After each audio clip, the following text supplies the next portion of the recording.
Evangelho de Jesus Cristo, conforme escreveu Mateus, no capítulo 6, verso 25, não se preocupem com a sua própria vida.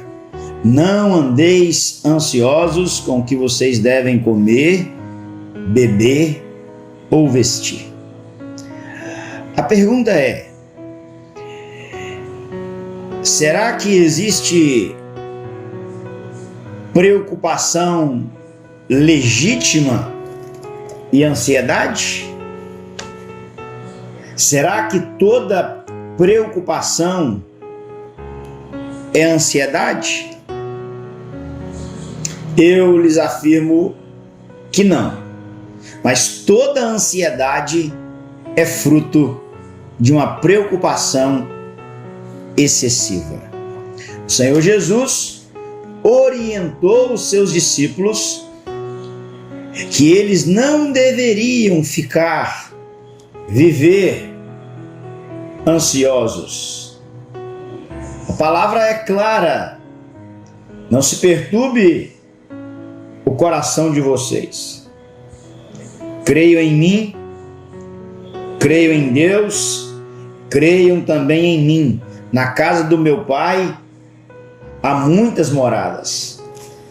Dentro desta mesma linha de raciocínio, Paulo, apóstolo do Senhor Jesus, orientou os irmãos, os crentes da igreja de Filipos, dizendo: não andem ansiosos de coisa alguma.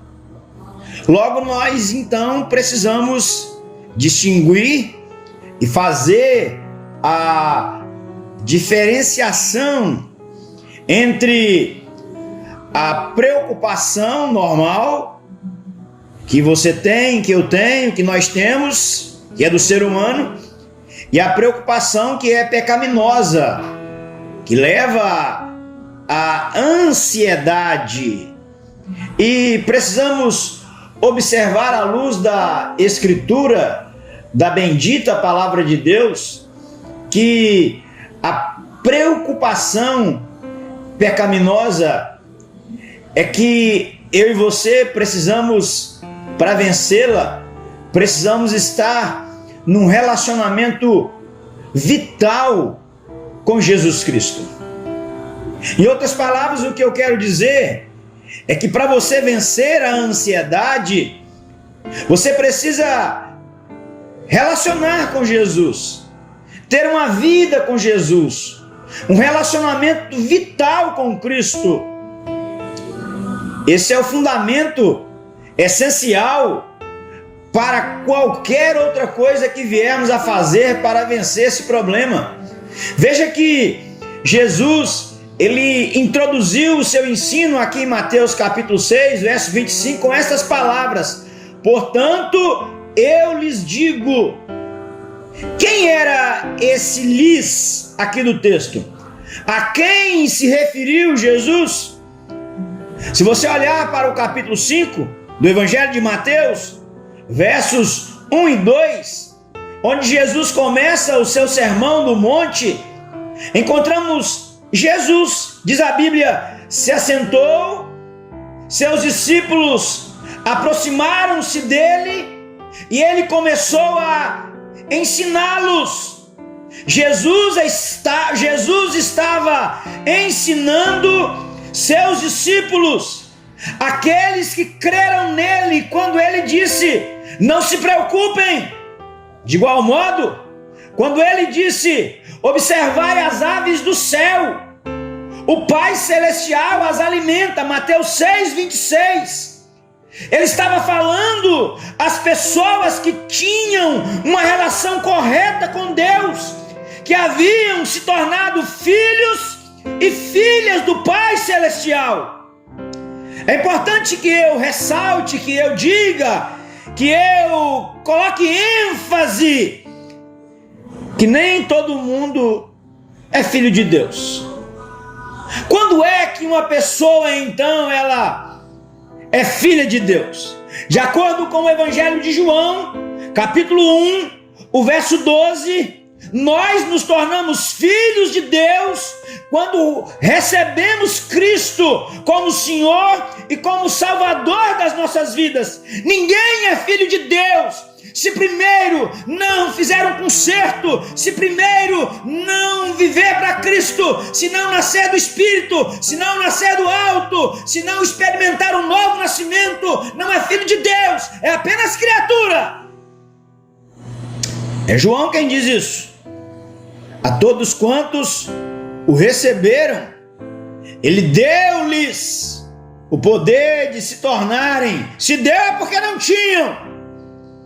Então, a partir do momento que nós nos tornamos filhos de Deus, nós temos condições de vencer a preocupação pecaminosa que leva o que é a ansiedade. Veja que o texto que nós estamos considerando de Mateus 6, a partir do verso 25, está muito claro.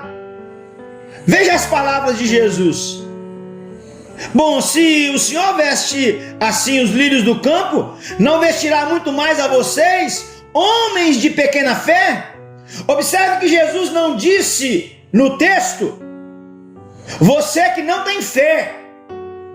Somente aqueles que não têm Cristo não têm nenhuma fé. Todos os seus ouvintes tinham fé. Mas Jesus diz, Jesus lhes chamou de homens de pequena fé. Importante notar esse detalhe. Ainda que a fé seja pequena, eles têm fé.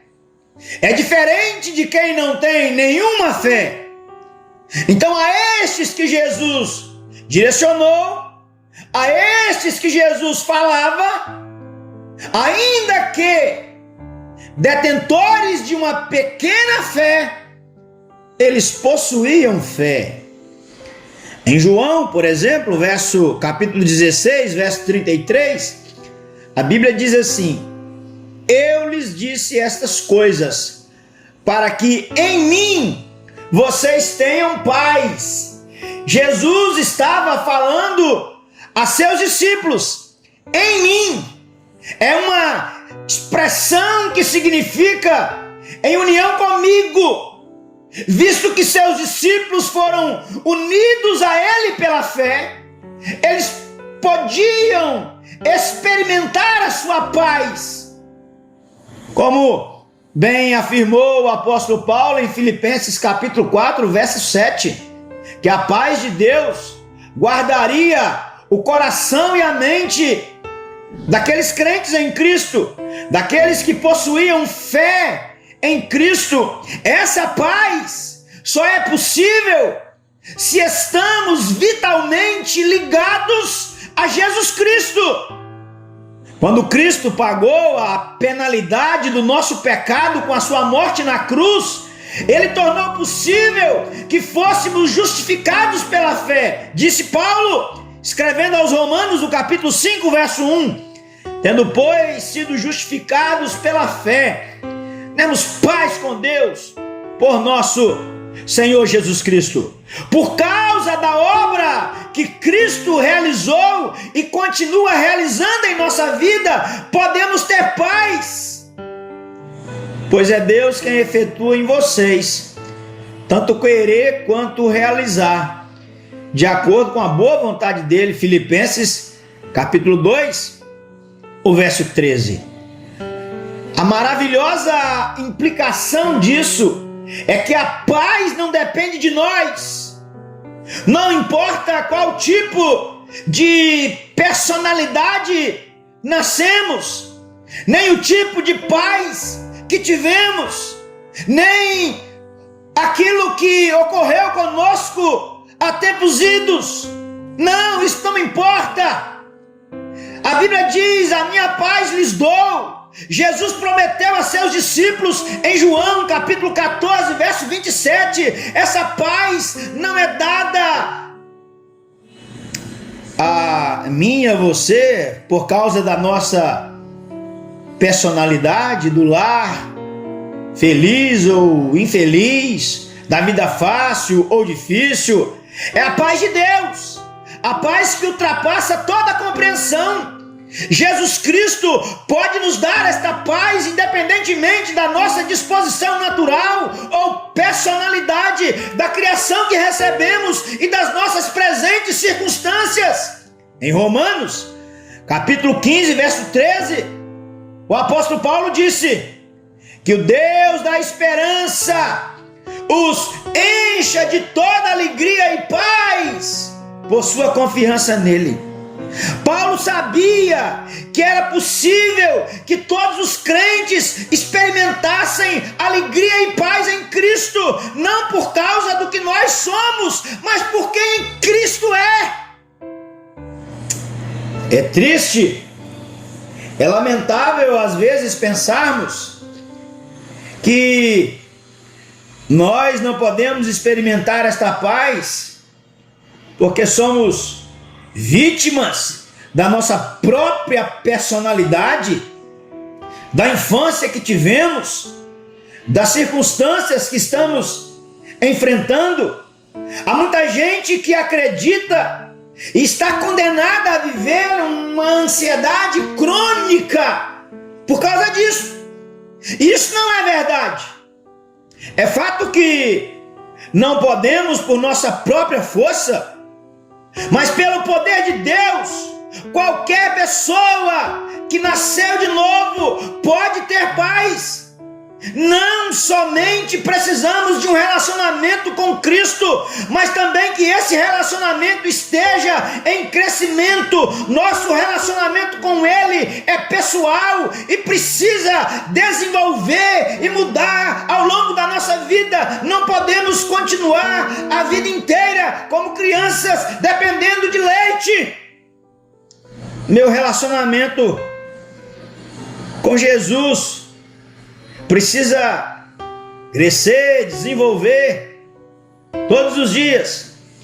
Precisamos estar dispostos a trabalhar nesse relacionamento para que ele cresça.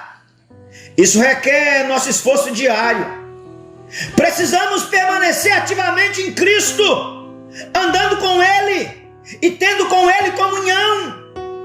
Quando um crente anda com Jesus, demonstra isso em tudo o que se faz e fala.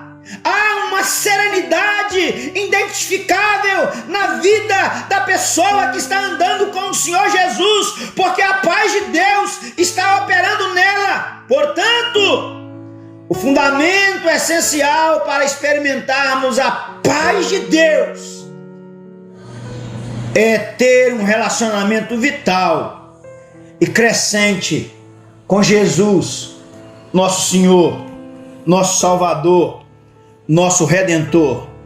Logo, para vencer esta preocupação em excesso, a ansiedade crônica, é preciso ter um relacionamento com Cristo. E assim a paz dele dominará a nossa mente e o nosso coração. Para vencer a preocupação pecaminosa e experimentar a verdadeira paz, precisamos estar preparados para agir. E como fazemos isso? Fazemos isso mantendo-nos informados.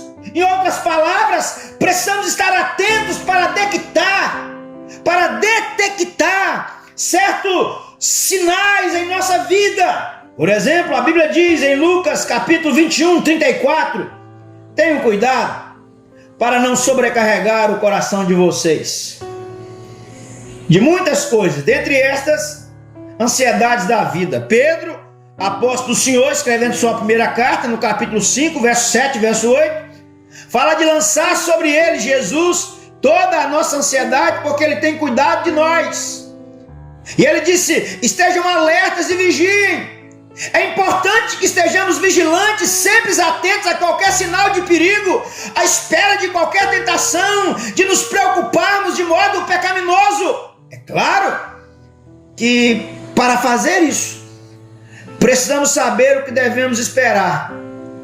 Não podemos identificar o inimigo da ansiedade se não sabemos como ele é. Para isso, primeiro precisamos ser capazes de identificar e fazer uma distinção precisa do que é preocupação legítima e o que é ansiedade. Jesus nunca condenou a preocupação legítima, mas condenou a ansiedade. Precisamos saber a diferença entre as duas para discernir apropriadamente quando a preocupação se torna pecado. Que o Senhor te ajude, que o Senhor me ajude, que Ele tenha misericórdia de nós e nos dê a paz que excede todo entendimento, que é o remédio que vence a ansiedade.